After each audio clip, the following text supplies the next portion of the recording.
Ladies and gentlemen, you are now listening to the Talking Nonsense About Impact Wrestling podcast. Cross the line in 3, 2,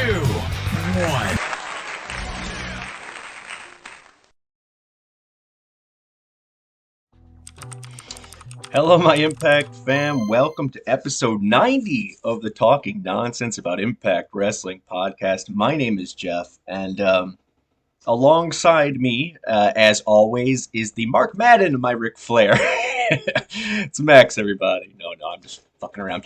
Max is on assignment, and I really do mean that. We have some really cool shit coming up for you guys. He'll be around, don't worry, and he'll be on every show in one way or another. So it's a good time here at TNAIW. We're having a laugh, and we're having some really cool passion projects come into play. But I'm here, you're here, the chat hopefully lights up, and they're here. Lifeblood of the show, as well as the commenters. Thank you, guys. And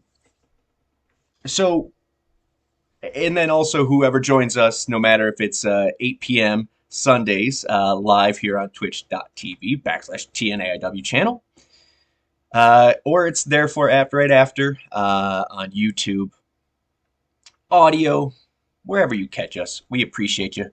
And with that being said, we have you guys to thank for having our highest consumed episode of all time, last episode, 89. So thank you guys for breaking that. You know, look, we always say it one fan at a time, one friend at a time. And I mean that. The numbers, just like the Nielsen ratings, to me, are, do they matter? No. In the grand scheme of things, though, no. But does it feel good when they're higher? Yeah, it does. So that's the best analogy. Once again, we want to grow this platform to reach out to the masses and hopefully build this impact community, pro wrestling community, one friend, one fan at a time. So let's see here. I got a lot of stuff to talk about, a lot of catching up to do. And I think you guys cover it in just the YouTube comments alone. Hi, Impact Craig. Hi, Datila. Thank you, everybody, for coming in. And thank you to the 91. You know, Max is his thing. We have to have the Twitch followers. At least. That's it. That's all we're asking. The number of the episode. Right now we have 91, so we have 1 week of free space to go. But if you want to hit us up, follow us here so you can be live with us here. And then every time we do go live on Twitch, right here on Twitch, for this coming Saturday as well for the pre-show of Under Siege. All right, guys. So I want to get right into YouTube comments, but, obviously I did want to say thank you on that. We're up to 290 on YouTube, 3,551 on Twitter, more with IO later. The first thing I hear is, no, Nielsen ratings. Hello, Critical Sting, as always. Nielsen ratings, just like the ratings here, they don't matter. The numbers here don't matter, but when they're up, makes you feel a little bit, right? A little bit better. Yeah. All right, guys. Let's get into everyone's favorite thing. Oh, it was already up. I'm an idiot. Treehouse. All right. Let's get right into the YouTube comments. All right. Let's see. Speaking of IO, there we go. Shout out to IO, by the way. This dude, not only are we at 3,551 Twitter strong, but the work this guy does. I mean, not only for us, but for his own account. Go follow him as well. Great dude. I feel like we'll be getting an Alexander Macklin very soon. Also, Ace Austin is ready, man. This dude is going to be the face of the company by next year, 2023. And I'm not saying this after just because I gave you a shout out. I agree. I see the Macklin thing coming. I know a lot of people too soon kind of thing. But I think we'll get into that. We're going to obviously hit the main event scene at number 2 and so on. But I agree with you there. Doesn't mean he's going to win, but I agree with you. And Ace Austin, yeah, I said this since day one. I actually have to pull up that tweet so I can. I'm not a very boisterous. I don't even know how to pronounce it.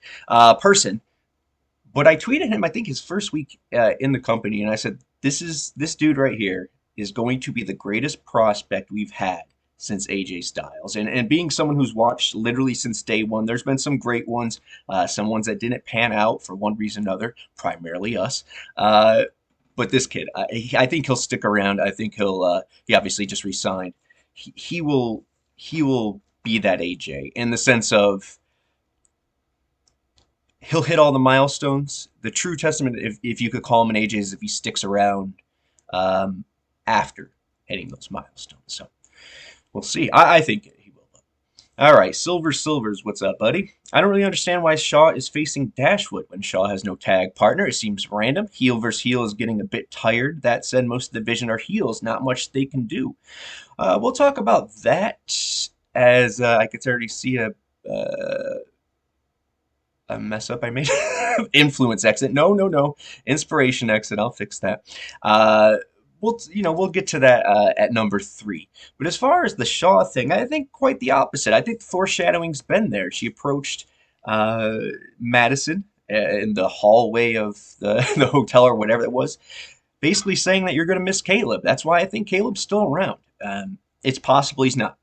100% could be wrong. We have no inside knowledge here. Spoiler free and no inside knowledge here at TNAIW. But with that said, I think he comes back with vengeance, leading a new tag team. Look, we're going to go more into this, and I know I have a lot to say on this, but I don't think it's so as random as it seems. Darker Side 22.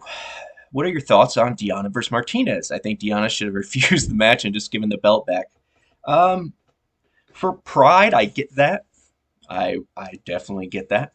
At the same time, I think the bridge, that door that I said is barely creeped open, I think it's opening a little bit more, and I think New Japan is going to be that bridge, be it this Forbidden Door pay-per-view, be it Deonna being on next week or not. I think patching up is happening. I don't think to a great extreme, but I could see some stuff working out there with AEW.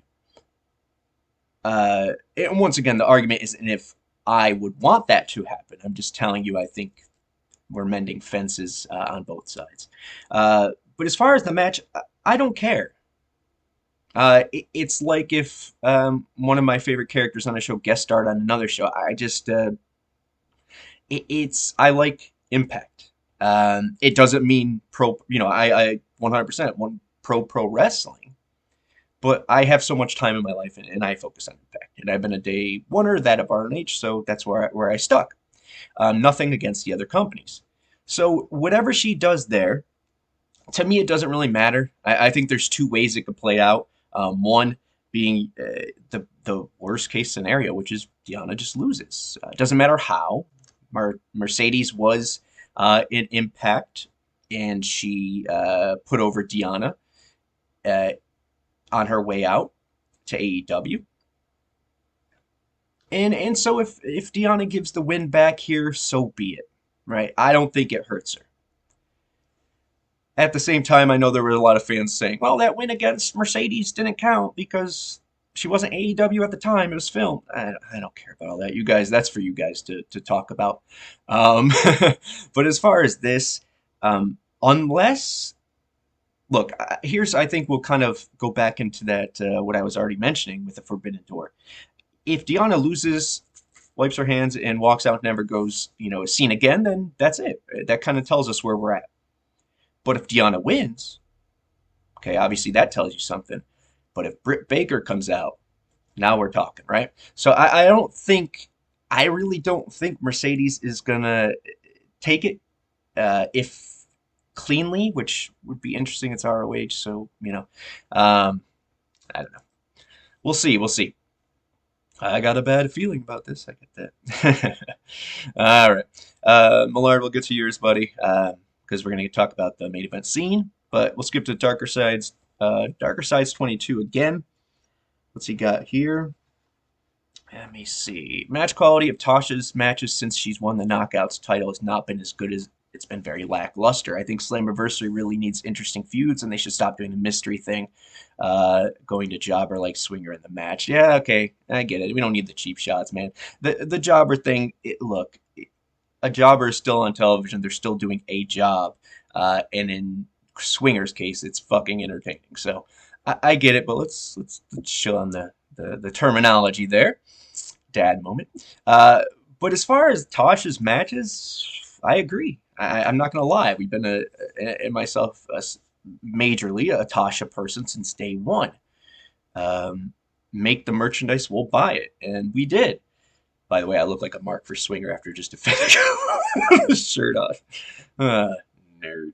Anywho, I think her matches. I agree with you. I think she had somewhat Mickey, which is a veteran. That's gonna ring general there. I thought her against Rosemary, who I think Rosemary's a good wrestler, a great character, and part of the show. But as a wrestler, she's good. And this was Tasha's first test as champion to ring general a veteran. And I don't think it happened the way we hoped it would, for one reason or another. Is Tasha still on the up for me? Yes. Does everyone still pop when her music plays, or whatever she does, in the back or every segment? She'll work on the matches. The matches don't go away. Her wrestling ability just didn't go away. It's just it'll come. And if it's pressure, she's maybe. But maybe we're all just thinking too much into it. Although I agree with you. I think she has Havoc coming up. It's another test. We'll see. Metal Lazy 99, welcome back. I think HTK, Harder to Kill, was a better show, but Rebellion had the way better main event. Completely. I think some fans assume there'd be at least a debut and some sort of, because that usually happens on the bigger Impact shows, but not having that probably disappointed some fans. Yeah, I get the disappointment. When there's 3 spots available, you're expecting something. It doesn't matter if they promote it that way. So I'm with you. As far as for me, would I have preferred a tag team been a surprise? Yes.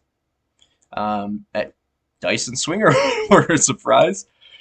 But I think you got to look at the bigger picture of it all. And so does Impact, though, with those kind of, could it, couldn't kind of thing. Could it, couldn't. That tag match was a whole lot. Just have VBD retain. There's no need. Oh, Fade to Blade 20. What's up, buddy? Fade to Blade 20, by the way. Sorry. I think Honor and Amore winning the tag titles would have been more interesting choice. Now, I responded to this one, so I'll just read that. More interesting for sure. Don't count them out yet, but I agree if you're not bringing in somebody, don't know if something fell through. 3 undisclosed tag teams is silly. Could have kept the match and proved how good each tag team was, I'm guessing is what it said. And then he replies, or she replies. So, yeah, man, same page. And that tells you that I don't know what I'm going to read because I just said the same damn answer. All right. And then last, here we go. Silvers. Macklin, I think, needs more in-ring segments. I'm guessing you mean matches, work. Okay. I think. Reply if not. I'm sorry, buddy. I think Grace should have just faced Tasha at Rebellion. If nothing else, it would have been a way better match. Way better match, possibly. But I think that defeats the purpose right now for what Tasha's. They're building her. And I feel like they were going to try to do that with Trey, but unforeseen circumstances kind of, even though he was, obviously as Tom pointed out, now the 5th highest X Division rating. Or, you guys get me. But at the same time, I think with her it was, she always needs someone to help her to win. Now we're kind of getting rid of that, and she's winning on her own. But now it's, hey, can she carry, the veterans, right? Or hang with the veterans in some cases. I think that's next. I think eventually she's going to have to prove herself in the kayfabe sense to the veterans locker room and face the Deonnas, face the Tyas. Nothing against Rosemary or Havoc, both champions in their own right. Just get where I'm coming from. So, no, I don't think feeding Grace to her was the right way to do it. I think they had the right intention. And once again, I know we all want Impact to have fully developed people at all times. But, hey, when you're loyal and you grow with people and they grow with you, they stick around. Laura Harris, I love Impact and trust them, but I don't like pay per appearances. It's hard to get totally invested in someone that you won't be there, won't be there for that long run. Sorry. Other companies probably do the same, but I'm only worried about impact. Same here. So for me personally, let me put you down there, Millard Harris. You're probably in the chat. You are. Hey, perfect timing. Depending on if you like what I say. But also, I want to see the beautiful chat as I say what I'm about to say. Because I think a lot of people feel that way. I used to feel that way. And when we talk about mass exodus and stuff, we'll talk about it a little bit more.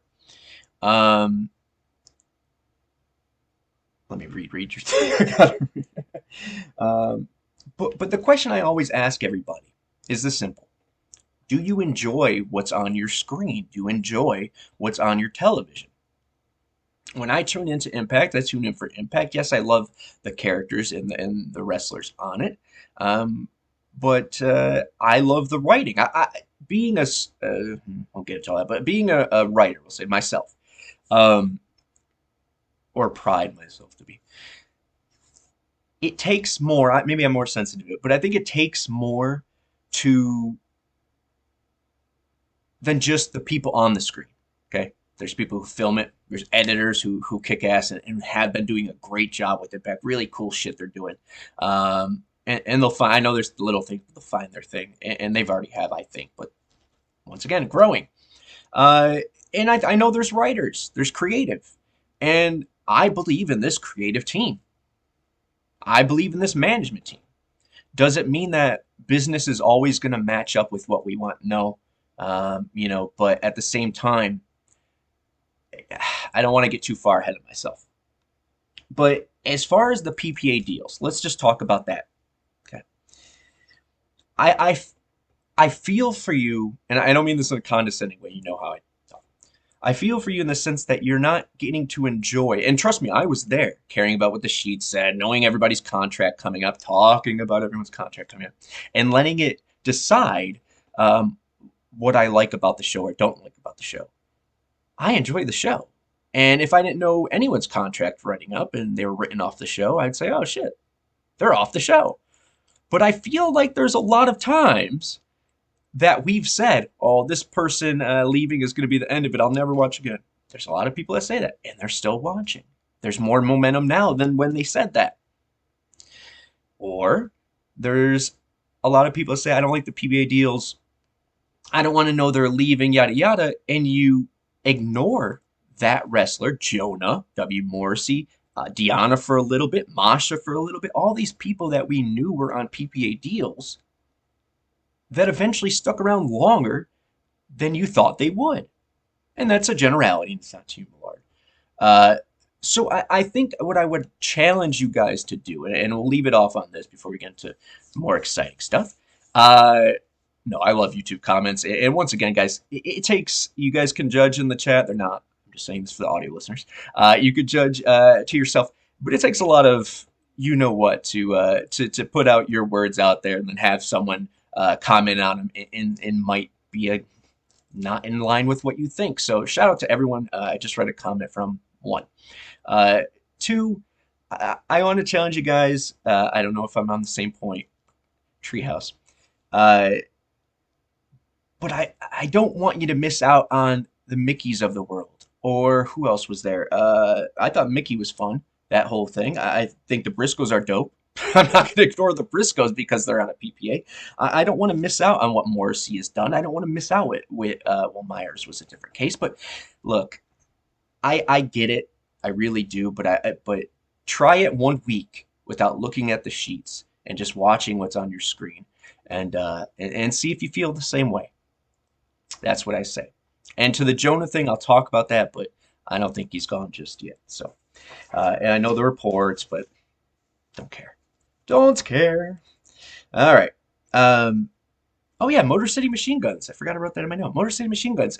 I care every time Alex Shelley's on my screen. I don't give a shit if he signed till Tuesday. As long as he's on my screen when I watch on Thursday, I give no shits. So let's get, once again, this is all love. Thank you. Keep them coming, guys. And let's plug some shit before we get into one of our funner things. Um, Trust me, Miller, I see you in there, buddy. We'll talk about Tony Khan and all that in a little bit. As I said, keep liking, keep subscribing, all that jazz. You guys have given us our highest numbers yet. We thank you one friend at a time, one fan at a time. But you guys are killing it, and we're trying to give you guys some good stuff, including every Tuesday, 4:20 p.m. PST. It's LOL TNAIW coming out this week is episode 8. Remember, there's 10 in a season, so finale is coming. This isn't time sensitive. Literally, you can watch it in 3 years from now, and it's just as relevant or not relevant. That's if you were to watch it today. Lucha, myself, Johnny. Go check it out. Some really fun stories, some fun stuff. And coming up is the darker side of the ring, the Claire Lynch story. Oh my God. And then as always, Thursdays, 9 p.m. BST, 4 p.m. EST. It's Nixon and Mr. Impact Craig doing Talking Bloody Nonsense. Dude, week after week. They're going to be on episode 20 already this Thursday. But every week they grow and the show grows, and they have some dope ass conversations with some dope ass wrestlers from the UK. So check them out, especially TBN Chats. They got a new one coming this week. And I think you might have saw Craig's announcement. And then last but not least, my segue. Datila, I saw you in here. Well, you're part of it as well, but that's not what I meant. Bert, I thought.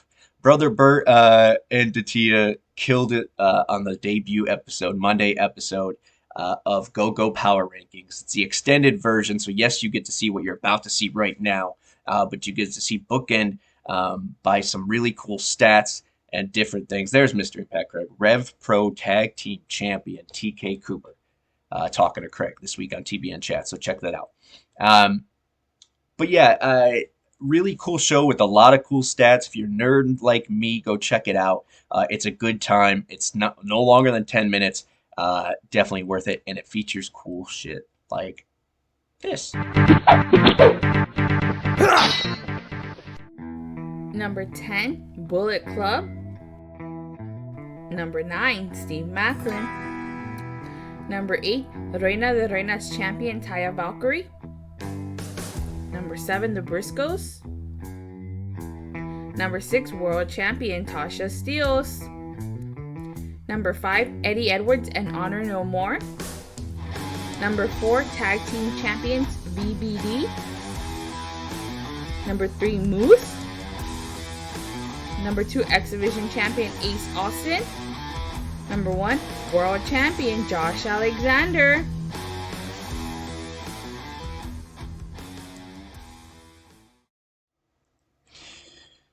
All right. You guys saw it here first. You could check out the extended version on Monday. Oh, that's tomorrow. Hey. If you're watching on Sunday or listening on Sunday, go check them out right here at TNAIW channel on YouTube. Everyone is putting in their work. It's really a team and family oriented. We love you guys, literally, as you can all see them in the chat there. But what did you think about the Power Rankings? If you want to make a difference, write us at TNAIW channel or at Burt Macklin 11, and then watch Monday for more information on how we do it, how we even tallies up and do the champions get advantage, all that little fun stuff. But as far as me, I think you can make a point for everyone that was on there.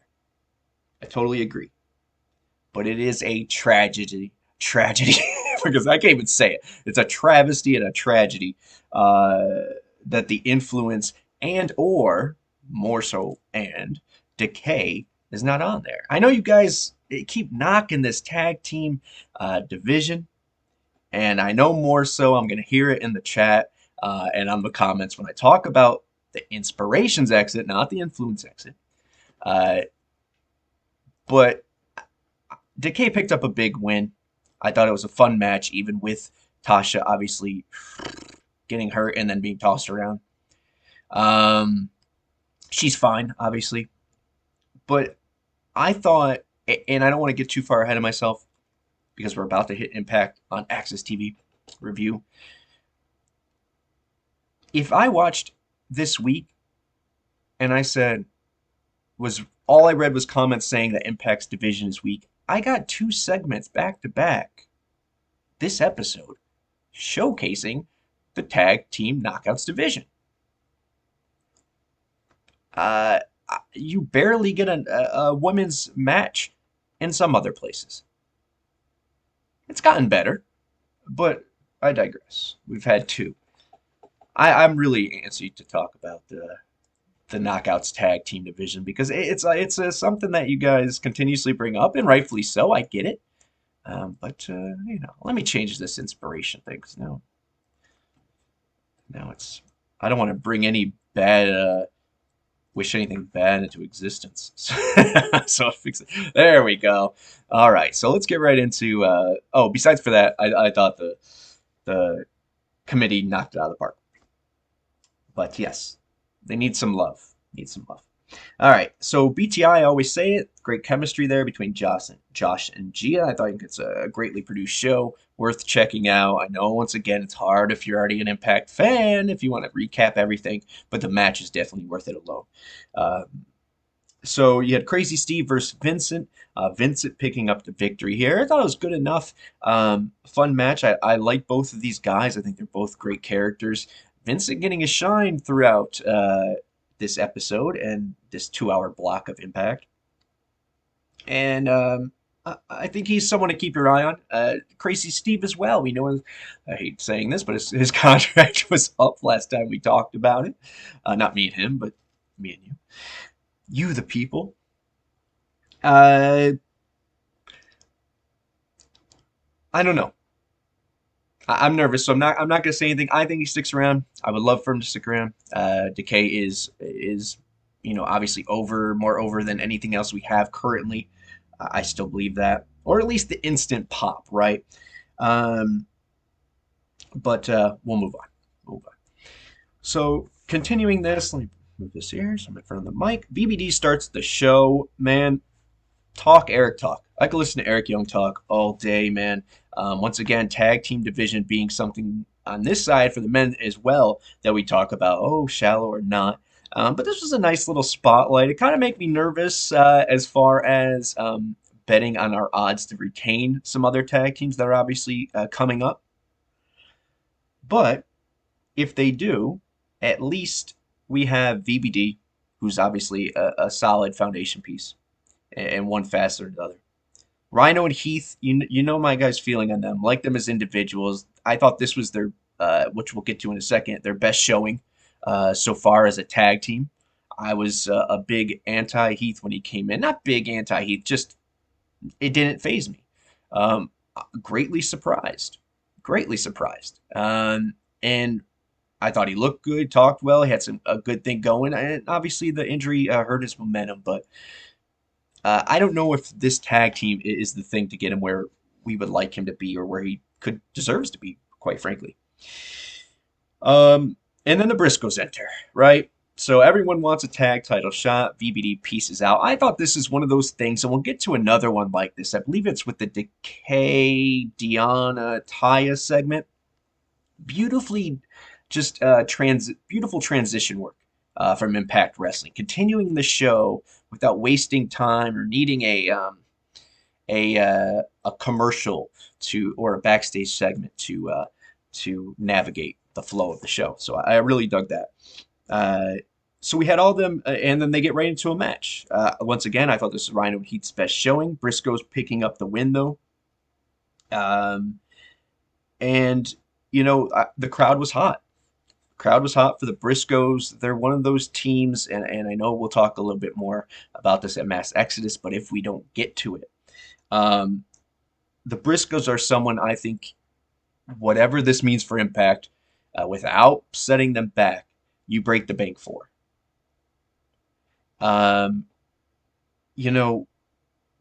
They have that something else as well. I think with OGK, which is an established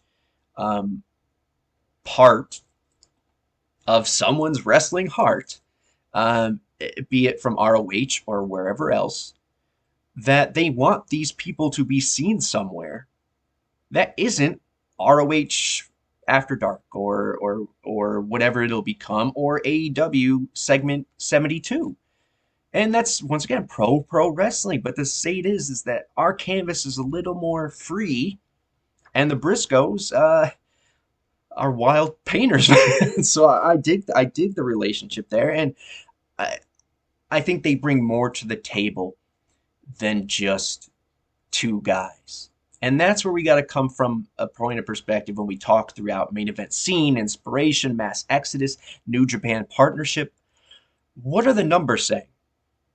And this goes to the Good Brothers. That's going to be a more tricky of a subject, so I'll wait for that. But these are the type of guys that you want to sign. Are they top tier? If they're gone, WWE tomorrow, everyone would know. Maybe, maybe not. It'd be a gamble. But they're that tier where the average wrestling fan knows who they are. The everyday wrestling fan knows who they are. And are already over with. So I could go on about the Briscoes forever. So I'm glad to see that. Scott and Moose backstage. Moose making the point that his rematch is too soon. 5 days after, even though Josh waited for 6. You can look at that both ways. I really like what Scott's doing here, playing down the middle. If Moose is who he says he is, a wrestling god, then he'll have no problem. He'll have no problem. EGV coming soon. Who do you guys think it is? Let me know in the chat. Let me know in the comments. I know who I believe it to be. But I think there could be opportunity for swerve. The most important part was that it was Morrissey, who's allegedly would be on AEW this week, although I think it's Enzo, and Deonna Purrazzo. So that was who this time, or those were the two wrestlers was this time in the package. Before it was Eddie and Josh. Let me know what you guys think. Next was VSK. Good to see VSK back with his AJ starter kit. Just from the video game. I had the ring, the ring thing, the trunks, and maybe it was on purpose. He faced Gujar, Bhupinder Gujar. You guys know my thing on Gujar here. I think he's a great prospect. I don't think he's as where everyone is putting him over as. Obviously, has a lot to work through. I think that spear is a signature move and not a finisher. I know that sounds of me, but it's a lot of setup. And I thought VSK though. I want to switch to him really quick. I don't want to skip over him because I think this is a guy we know who was with us for a little bit. He was part of the learning tree. I'm sure that learning tree ended more so because Myers was contract was about to end up. So just to get whatever it may be. But I liked him. And he has talent. And for come here and show fire and lead someone Impact is trying to put over in Bhupinder, it was a great showing for him as well. AJ starter kit or not. All right. But Gujar picks up the win here. I think this was his best showing. Once again, a little bit to go. You guys know, if you're an avid fan of ours or avid watcher of ours, that I kind of look at the Indian wrestlers with, I have a vision that one day they cannot be Indian wrestler. Now, pride of their home country, for sure. And that's what I liked about Bhupinder. I thought that was smart to separate him from Shira and Raj. I think it's smart continuously to have Raj talk for Shira, just be on screen. I dig Raj, man. And after that segment, and I know you guys will say what you want about Shira, but for some reason still glorify Bhupinder. I think both of these guys together could be something a little bit, fruitful for all involved. It's not because they're Indian. It's because they told a story. They already had that built-in national connection. But now they have, well, not right now. They're on rocky terms, but they would then have an arc for a reason. And that's all I ask. That's all I ask. Plus, I love Raj. Did I mention that? All right. Next up, Ace Austin was with Gia Miller. And holy Lord, we'll talk about number 5 with Ace Austin. Holy Lord. Where am I? Just got back from teaching kindergarten. All right. he's in the Super J. Rocky Romero enters and invites him to join. Ace doesn't blow him off. He accepts. He does blow off the title shot, but we get it anyways, it looks like. Rocky Romero next week versus Ace Austin for the X Division title.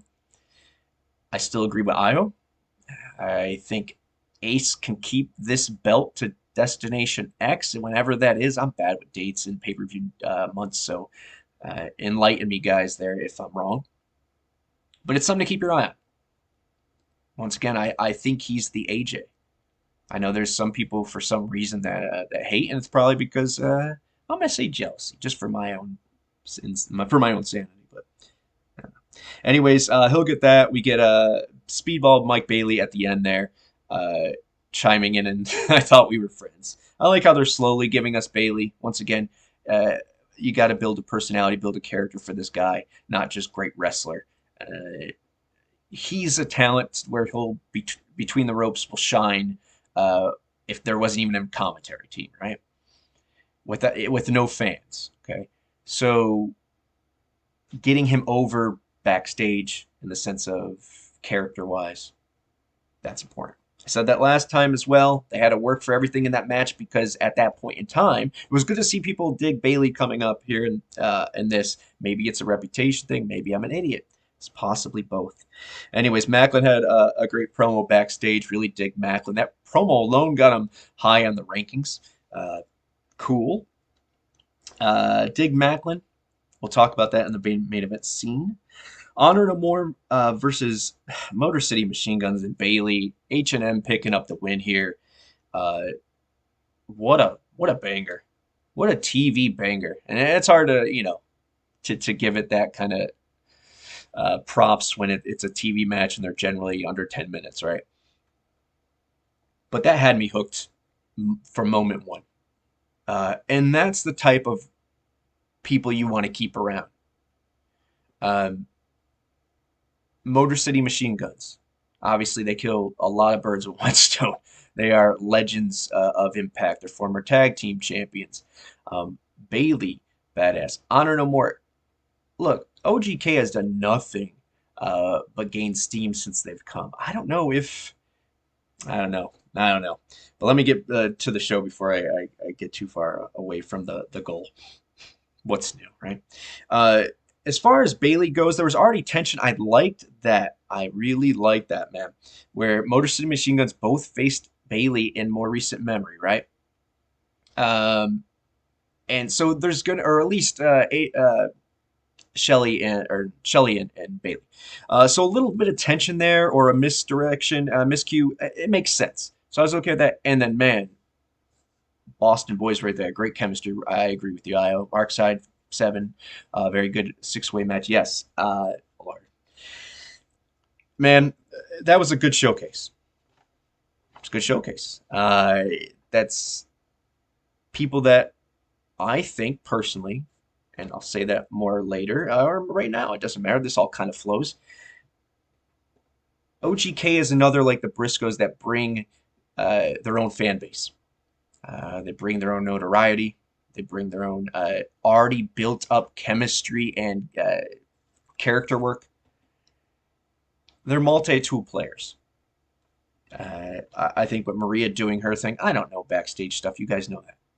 But with her doing her help me out here. Is it Women's Wrestling Army? They're having a show, a lot of Impact knockouts on there. I don't think she's leaving anytime soon. What are you going to say when someone asks you if you talked to Tony Khan and you did? Yes, I did. I mean, you got to stop hating. I love Maria. You guys can say she's not loyal, but it works both ways, my friends. Works both ways. All right. Bullet Club enter at the end of this, which I, once again, really dug. This is another moment I didn't mention. So, obviously, they have the match. They're celebrating. They're going back up and click Bullet Club music. I really dig that. Dug that, excuse me. Josh Alexander talking backstage with Gia about his match tonight. And his potential mystery opponent. Taya Valkyrie has a promo. glad to see her back. I think this really said that she's 2 feet firmly in the ground here, or at least for a bit, right? We had the development of what she was saying and the match with Under Siege with Deonna. Uh, we have just how she talked about Impact and her stature within Impact. And then also, at the same time, I think the being able to create and be an artist is big on her. And the freedom that she can have, be it Wrestle House or not, I think, they look at her as a viable, very, very, very viable option for a second, right? So Deonna attacks her, and Decay enters, which once again has 2 points. It shows Taya and Rosemary having a little wink at each other and what could be or could have been, or however you want to look at that. And then it also got us right into the Rosemary and Havoc, Decay versus Tasha and Savannah match. Once again, a nice, cool, smooth transition of some really good storytelling. And once again, showcasing, yes, I know she's the Knockouts champion, but if I've never watched Impact and I tuned into this episode, I would see a Decay who obviously has chemistry and a package deal. I would see the Influence who had a package deal. I'd see Savannah and Tasha who are a package deal, right? Gear and all. So just like the men's tag team division, from the annals of time, right? There are main event people or people who are usually in one division teaming up with people in other divisions. Beer money. I mean, if you're a fan of, all right. Dirty Heels, right? Ego. What else is there? All those teams. There's been so many teams that have done it for a piece. And I'm okay with that. So I'm okay that people multitask.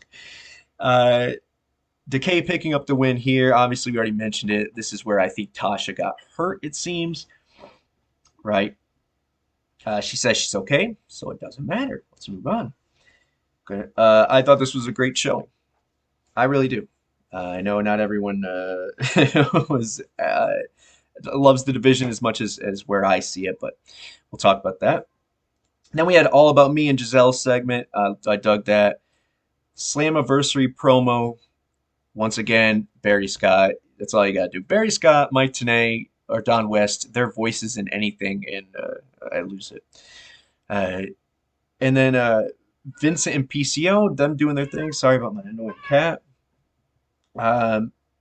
Josh Alexander and Moose then had the rematch. Josh winning. We find out that the main event of Under Siege will be Ishii versus Josh Alexander for the championship. So we'll get into that.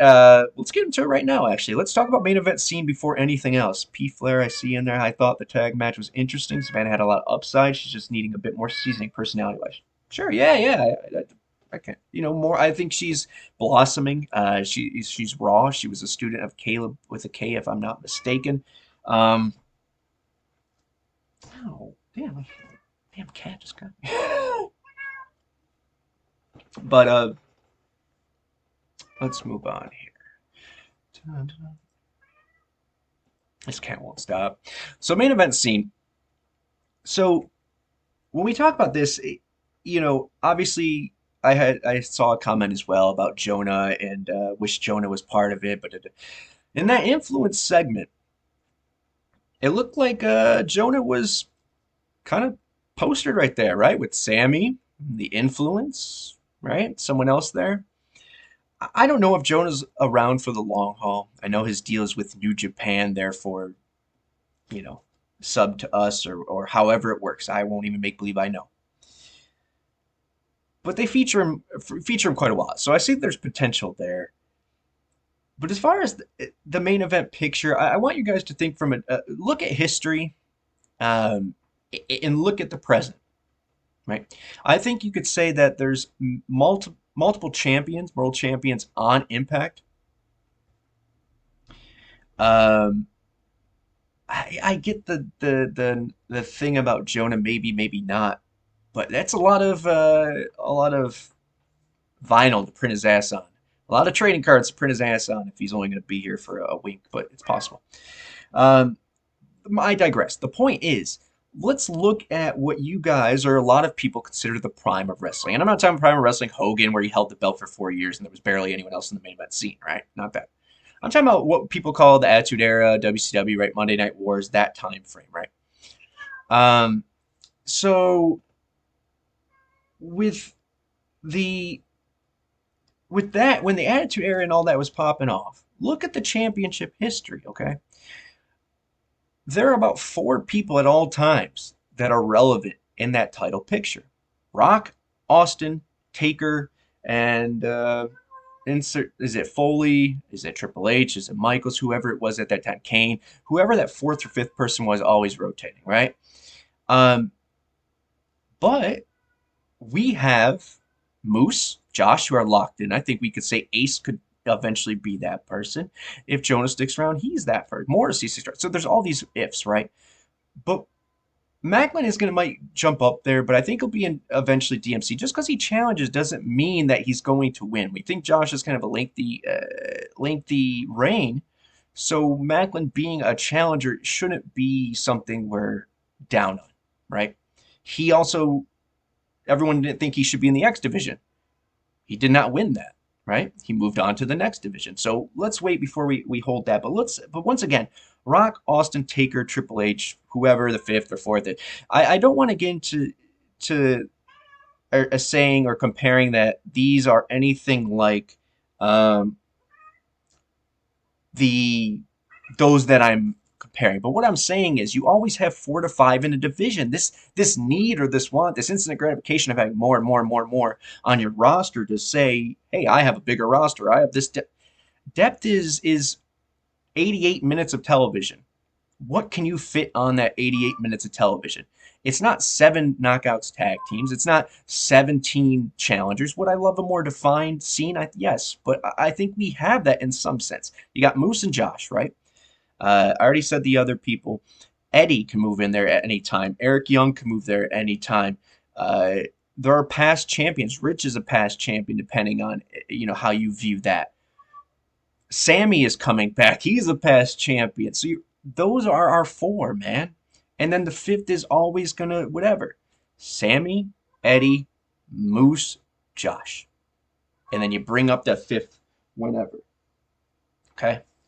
So let's no, Joe Doring, Eddie and Eric Young, I agree, but Joe Doring is, and I love him in the tag division or as a character, but slow as paint drying. We need matches that, now that the bar is set for championship matches at the end of a pay-per-view. That's not the way to go. We need bangers. We need to keep that level. And unfortunately, I don't think Joe can do that at this time in his career. So when it comes to that, no, are these people Rock, Taker, Austin? No, they're not. I get that completely. At the same time, general picture or scene is 4 to 5 guys that you could say intertwine, or kind of weave in between that championship. But would it be exciting to have a random challenger every month? Sure. But what do you do after with him? What do you do with him after? What's Adam Cole? What's he do now? Or what's Punk do after he loses? That kind of stuff. I'm not comparing. I'm just saying, let's think more here. All right. Inspiration exit. So sorry if we go a little over, rambling on my own, trying to figure out timing. With the Inspiration, I think the writing was on the wall, unfortunately. To be honest, I think Jesse got a job opportunity in a movie, which is their end game, it seemed anyways. Future star of a rom-com, I think, is in Cassie's profile on Twitter. And there's nothing wrong with that. They are insanely talented, insanely entertaining. If it's in wrestling or not, they'll still be them. that they just possess something. They're stars in one way. I think, and looking at the response from the locker room as well, I would say, and this is just pure speculation, that maybe Cassie is cool with sticking more for wrestling. Jesse had an opportunity. That's what happened. And I think they parted ways on good terms in the sense of, look, we have an opportunity, maybe Jesse more so right this second, to pursue the true passion or that next step, or whatever it is for them. Take that chance now, as she just said, I think, on Twitter. Look, they could come back to wrestling at any point, and they might love Impact, right? They might know that that's the place for them if they wrestle. But at the same time, if I could go to a movie where I do half the legwork as far as physicality, I get half the shit on as I do on the internet if I miss a fucking move, why would you invest in that? Why would you invest your dedication to your craft when there's other opportunities? And if you say very well can say the opposite, that they should. Yeah, but you got to remember, just like the main event scene or the mass exodus or anything we talk about when it comes to contracts or people are different. Not everyone grew up being an Impact Wrestling fan or a professional wrestling fan, as most of us did. So for one reason or another, they're in this industry and maybe they love wrestling. Same time, when opportunity comes knocking, and the point of being an Impact anyways was to do our thing on Impact, but also have opportunity outside that won't hinder us, or the company that will hinder us. What do you do? Now, as far as the division, I said, I firmly believe that Caleb's going to bring a tag team back. If it doesn't, at least Gisele's going to have another one, right? So there's at least 4 teams. Once again, you don't need 7 when you have an 88-minute show. Also, the thing with the tag team titles, so we were known for them. We were first to do them in the modern era. The cat team. There you go.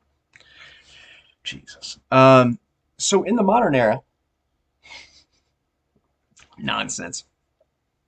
You don't need all those things. And as well, when it comes to tag teams, once again, you got to remember, in the modern era, Impact is known for having those tag team titles. Say what you will about how they worked. The first time I loved them, I thought they were innovative, and we gave them a chance. Were there any set teams besides the Beautiful People when they was debuted? Fuck no.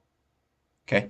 Was there any tag teams that were really legitimate after the Beautiful People? No. Don't want to say that for it again. I'll use it for that.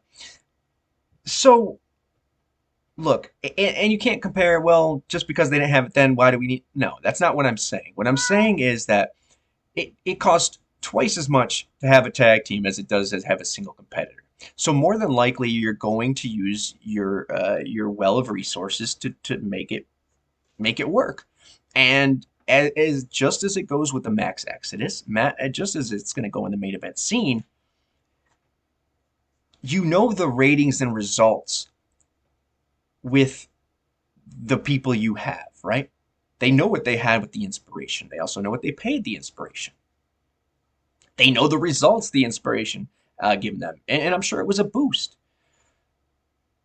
But do those tag teams give you enough back to spend that much on one tag team compared to 2 great talents?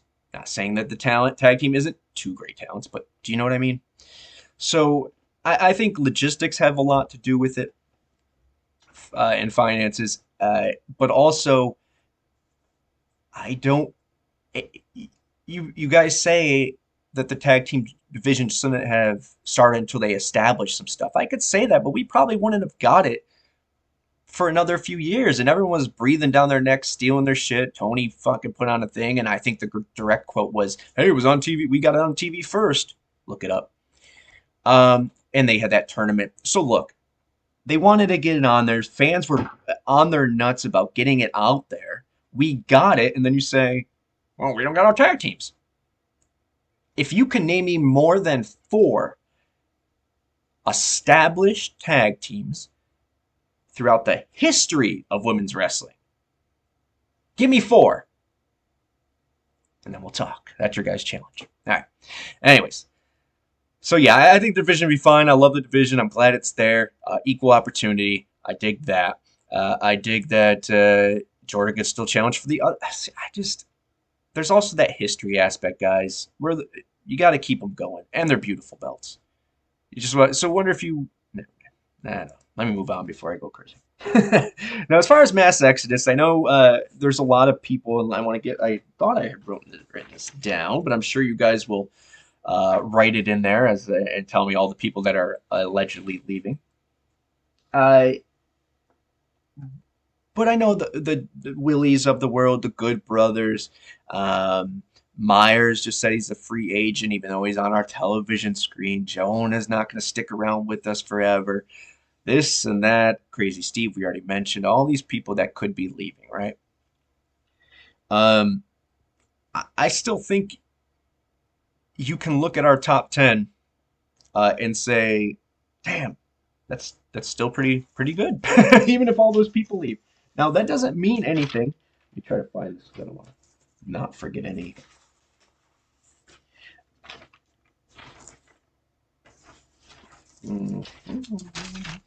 Fuck it. So let me go one by one a little bit, because I want to talk about the Good Brothers. I think the Good Brothers are one of those exceptions to the rule, once again, like OGK and the Briscoes, that bring way more than we do, than a normal tag team or normal entity brings to a company. Be it through New Japan, be it through their ideas and creative, through their popularity, through their merch sale, whatever it may be.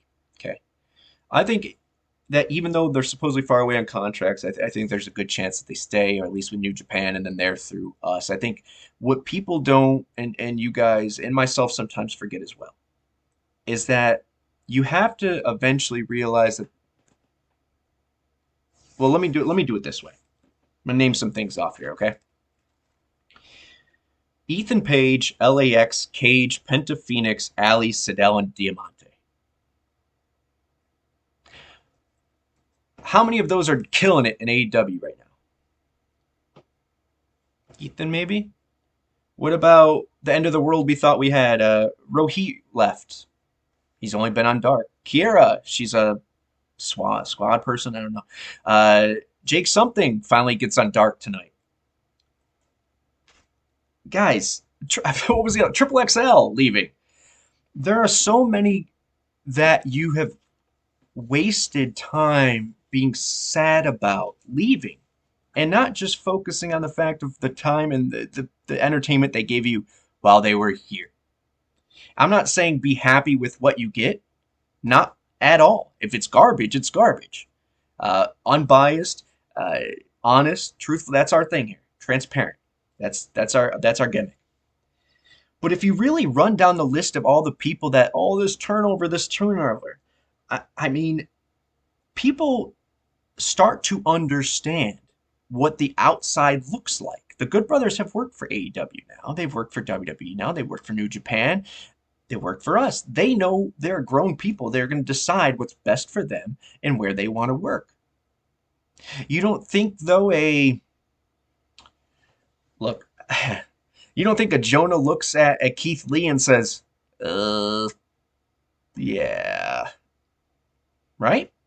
You don't think, yeah, Mia and Drew, everyone thought was the end of the world. Look, since Scott and them have come on, I wrote down the list of wrestlers that have left or came and gone. Guys, the Rascals leaving was going to be the end of the world. One obviously stayed, and then 2 left, and one might be coming back. PD left, Eli left, DJZ, Taya left. Oh, that's right, she's back on. Guys, if I focused on the contracts and the people that left and came, or more so left rather, with TNA since day one, I don't know why I'd be a fan. And there's some points you can actually ask me why I was, and I don't know. Habit. And I'm also a Knicks fan, so it's just I love being just shit on, and a Dolphins fan. So. No, look, guys, I get the scare of it. I don't want to keep making a whole episode about that because eventually you're going to say, well, if all my people keep leaving and all I have is Josh, Moose, Ace, Macklin, Influence, Deonna, Taya, Rosemary. I mean, come on, guys. Tasha, look at the people. Ace. All these people have stuck with us. Loyalty and a family aspect. Yes, money talks. Money talks. But money also makes people walk. And what I mean is that when you have enough of it, you choose what you want to be. And that is our, once again, our sweet spot. One, people that have the ability to want to paint on a canvas with free reign, that already are financially able or don't look to financially gain. And then the ones that are up and coming that need that polish and need help doing it, right? So I get the scare, but I want you guys to look at it. And when you thought Jake something was going to be on, on Dynamite the next day, he's on Dark tomorrow or whenever it airs. I don't know, to be honest. And I'm not saying that against any of those talent. Brian Cage is another one. Falaba, you guys. Come on. Johnny Impact. Elgin, RVD, Shamrock. Tessa. The Christs. Guys, it doesn't mean they're any less talented than they were when they were here, or still are, or if not better elsewhere. It just means we will continue. And as long as the team is there, the core and the writing, this show will be good. The management, it'll be good. And that's all we can ask. Now, as far as would I prefer when we have a more, substantial stuff. Sustainable income with Impact. We keep getting sellouts and bigger sellouts and bigger sellouts and bigger sellouts. Revenue keeps coming in. Yes, of course I would love to lock some people in. And that's only because I would love to see them, as Impact talent. There's a lot of these people, and I think that's the only one that gets me, is that they don't advertise, not specifically somebody, but when they're PPA, they're less likely to say, I'm an Impact guy, because they're not an Impact guy. And I think there's something to be said for that. Seeing Moose on a talk show, or Deonna Purrazzo on a talk show, or Josh on the talk show saying, or morning show, excuse me, hey, I'm Impact champion, or I wrestle for Impact Wrestling. Those are people, those are foundation blocks. And I think we have a good core of that. Keep it fresh. We're going to keep bringing people in. But yes, I think there's some people that will come in. Now, as far as the New Japan relationship, I'm going to kind of tie that in because I want to hit on, obviously, Finn Juice, another example of people saying Juice Robinson done with New Japan. He's never coming back to Impact. Blah, blah, blah. Well, he just joined the Bullet Club this morning. So there's that. And boy, once again, I said this when I saw New Japan Strong. I saw the promo for it, and he's wearing the top. This dude has something else. Okay, he has a little bit of that star sprinkled in, which you gravitate towards, right? And I think with the Bullet Club, it's really going to shine. And the Bullet Club just happens to be an Impact, say if it is next or not. They're here. And Juice himself said, you'll see me in Impact more likely sooner rather than later. And if we're going off what people say and sticking to it, yes, Juice did fool much of us think he was leaving New Japan. But then kind of I don't know if he slipped on the Impact thing, but there was another person who slipped. Look at what Moose said about what championships he wants to go after and who he mentioned were champions. Out of context, maybe, but it's worth a look. I don't want to get anyone's hopes up, but go look it up.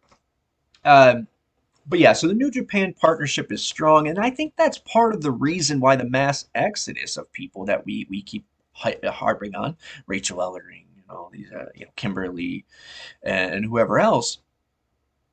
And I'm a fan of all the people I've mentioned, to be honest. It's just And I'm still a fan, one way or another. It's just that Impact is, of course, what I want to watch. At the same time, when those people leave, it opens the door for other people. And with the New Japan partnership being as strong as it has been since even before we fucked it up, and you guys think, let me go back, and I know the rhetoric is always Okada, right? We've messed with him. New Japan allegedly knew what Impact was going to, or TNA was going to do it, that they would mess it up. So it was to humble him, is some stories that I've been hearing as I looked more into it throughout the years. I think it's more so giving the belts to British Invasion without letting them know, making a, there's a few things. There are a few things. So you guys need to look into that. But with that being said, we have a good relationship. Look up the interview with Scott, how he sat in with the deals with New Japan. And I don't know if it alluded to AEW, but we'll see, man. They're not going. And once again, people like Juice Robinson, people like Jay White, the Good Brothers, if they leave, can still work with us. Jonah, these are people. I think the relationship's strong. Their show is on our channel. I know you guys say, well, some people say on there, oh, they're not getting any ratings. They're not getting. Once again, the ratings are higher. Cool, yeah, good little buzz. But at the end of the day, they don't mean anything. New Japan is still consumed in the States. So think about it that way. And, look, I found the list finally. Got my head on my ass. So, Good Brothers, not close on a deal, right? Willie expiring, Jonah expiring, Caleb gone, Myers gone. Allegedly. Morrissey may be gone. There's going to come a time, and this is where I'll end off on a positive note for us. There's going to come a time when the Keith Lees, Christian Cages, Buddy Matthews, the Brian Cages, the LAXs, insert person here, is going to want to leave. That's nothing that's AEW. It just means it didn't pan out with them one way or another. Where is the interest? Where do they go? Where do they think they could, make a difference? To answer real quick in the chat there for the audio listeners, Critical Sting 17 asks, Myers gone? No, they just started the major players thing. He's just a PPA now, is what is allegedly going on. I think Myers is another one. Could he go back and do the WWE thing? Sure. Can he kill it on the indies on his own, doing his own thing? Yeah. I think he's going to do whatever's fun to him. If Impact's fun, then he'll be there. And the major players, I think, is fun. So yeah, once again, those people that I'm naming, the people that you say, wow, this person on this company that's not Impact in this other company is not getting what they deserve, is not getting the opportunity. Isn't getting what they thought they would get, they're going to have to go somewhere else. And Impact, for no matter if they have a revolving door or not, the core group and management and team all say the same thing. It's a great atmosphere. Even the people exiting, that it's a great family atmosphere, a great place to work where you as an artist can paint whatever you want upon the Impact canvas, more or less. So let's watch what's on our television screen, stay in our lane and say, damn, Impact's killing it. Maybe that's what other people see as well. And I mean by that, wrestlers. You got to remember, wrestlers are people too. They watch product as well. And if they don't, okay, then I'm wrong. But when it comes to them being people too, money doesn't drive everything. The popularity of people on Twitter does not drive everything. Ratings does not drive everything. There are people that we thought would never show up in Impact and did. Okay. There are people that have showed up in Impact for a cup of tea, say, oh, I'm not interested in their feud, and then they stay for years. I just want you guys to, that's a challenge. Stop looking at the contracts. Start focusing on what's on the screen.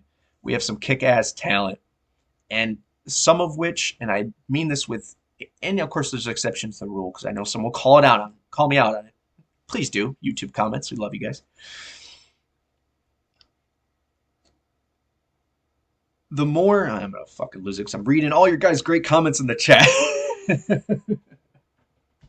I suck. Max, I love you.